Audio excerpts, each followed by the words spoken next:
টিয়ক উচ্চতৰ মাধ্যমিক বালিকা বিদ্যালয়ত কীৰ্তি ছাত্ৰীক অভিনন্দন অনুষ্ঠান সম্পন্ন।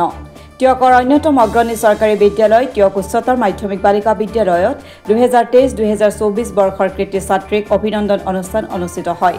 বিদ্যালয় পৰিচালনা সমিতিৰ সভাপতি ডাক্তৰ মহানন্দ নেওগৰ সভাপতিত্বত আয়োজিত উক্ত সভাত CRPFৰ কমাণ্ডাৰ ডক্টৰ স্নিগ্ধা চেতিয়া, জ্যেষ্ঠ শিক্ষাবিদ নীৰেণ পাঠক, ৰত্নেশ্বৰ গগৈ, মিনতী বৰুৱা, অনিল বৰুৱাকে প্ৰমুখ্যে কৰি কেইবাগৰাকীও বিশিষ্ট ব্যক্তি উপস্থিত থাকে। উক্ত অনুষ্ঠানত বিদ্যালয়ৰ উচ্চ মাধ্যমিকৰ 35 গৰাকী আৰু উচ্চতৰ মাধ্যমিকৰ কলা শাখাৰ 55 আৰু বিজ্ঞান শাখাৰ 9 গৰাকীকে ধৰি মুঠ 99 গৰাকী কীৰ্তি ছাত্ৰীকে আনুষ্ঠানিকভাৱে সম্বৰ্ধনা জনোৱা হয়।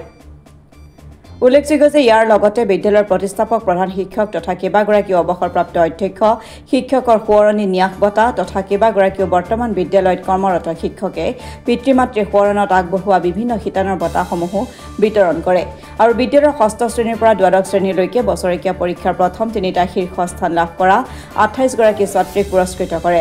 ইপিনে এনে অভিনন্দন ব্যৱস্থাই ছাত্ৰীসকলক বিদ্যায়তনিক দিশৰ সমান্তৰালকৈ আনুষংগিক সকলো দিশতে আগুৱাই নিব বুলি সদৰি কৰে বিদ্যালয়খনৰ কৰ্তৃপক্ষই।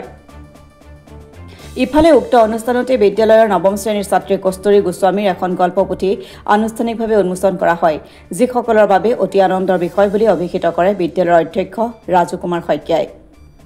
এনেকুৱা 23-24 বৰ্ষৰ যিটো 24 বৰ্ষৰ ৰিজাল্ট দিছিল হায়াৰ ছেকেণ্ডেৰী আৰু মেট্ৰিকত যিসকল ছাত্ৰী উজ্বলি উঠিছিল তেওঁলোকক আমি বিশেষভাৱে অভিনন্দন জনাইছিলোঁ। আজি বিশেষকৈ 99 গৰাকী ছাত্ৰীক আমি এই কীৰ্তি ছাত্ৰী শিতানত ৰাখিছিলোঁ, যিহেতু মেট্ৰিকত 35 গৰাকীয়ে প্ৰথম বিভাগ পাইছিল, হায়াৰ ছেকেণ্ডেৰী কলা শাখাত 55 গৰাকীয়ে আৰু বিজ্ঞান শাখাত 9 গৰাকী, মুঠ 99জনী কীৰ্তি ছাত্ৰীৰ অভিনন্দনৰ বাবে আয়োজিত এই সভাখনত বিদ্যালয়ৰ তৰফৰ পৰা এই বিদ্যালয়ৰ প্ৰতিষ্ঠাপক প্ৰধান শিক্ষক লক্ষেশ্বৰ শৰ্মা বৰুৱা ন্যাস বঁটা দিয়া হৈছিল। এই বঁটাত 4,000কৈ টকা আৰু এখন প্ৰশংসা পত্ৰ আছিল। হায়াৰ ছেকেণ্ডেৰী টপাৰ এগৰাকীক আৰু মেট্ৰিক টপাৰক সেই বঁটা দিয়া হৈছিল। আমাৰ এই অনুষ্ঠানত ছাত্ৰীসকলক উৎসাহিত কৰিবলৈ আগৰ পৰাই এই বিদ্যালয়ৰ প্ৰাক্তন অধ্যক্ষ, প্ৰাক্তন প্ৰধান শিক্ষক তেখেতলোকৰ নামত বিদ্যালয়ৰ শিক্ষক বা তেওঁলোকৰ পৰিয়ালবৰ্গই বঁটা দি আহিছে, সেই বঁটাও দিয়া হৈছিল। আৰু গোটেই বছৰটোৰ 23-24 বৰ্ষৰ যিবোৰ শৈক্ষিক বঁটা 6ৰ পৰা 12লৈকে যিসকলে বছৰিকা পৰীক্ষাত প্ৰি টেষ্টত ফাৰ্ষ্ট, ছেকেণ্ড, থাৰ্ড আহিছিল, মুঠ 28টা বঁটা কিতাপৰ লগতে মানপত্ৰবোৰ প্ৰদান কৰা হৈছিল। আজি আমাৰ সৌভাগ্য DIG পৰ্যায়ৰ এজন কমাণ্ডেণ্ট পৰ্যায়ৰ এজন বিষয়া CRPFৰ ডাক্তৰ স্নিগ্ধা চেতিয়া উপস্থিত থাকি তেওঁ এটা আদৰ্শ স্থাপন কৰি থৈ গ'ল। মাকৰ নামত কুসুম চেতিয়া বাইদেউৰ নামত, তেওঁৰ আইতাকৰ নামত মাকে দি অহা বঁটাটো কণ্টিনিউ কৰিছে। ই এটা নতুন প্ৰজন্মক উৎসাহ জনালে।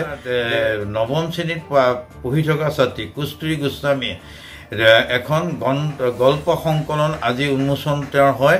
যোৱাবাৰ তেওঁ এখন কবিতা পুথি উন্মোচন কৰিছিল 8মান শ্ৰেণীত থাকোঁতে। আজি আমাক আচৰিত কৰি 9ম শ্ৰেণীত পঢ়ি থকা কস্তুৰী গোস্বামীয়ে বিদ্যালয়ত এই সভাতে এখন পুথি উন্মোচন কৰি তেওঁলোকৰ আজি কীৰ্তি ছাত্ৰী অভিনন্দন অনুষ্ঠানত এটা মাত্ৰা দিলে বুলি অনুভৱ হয়।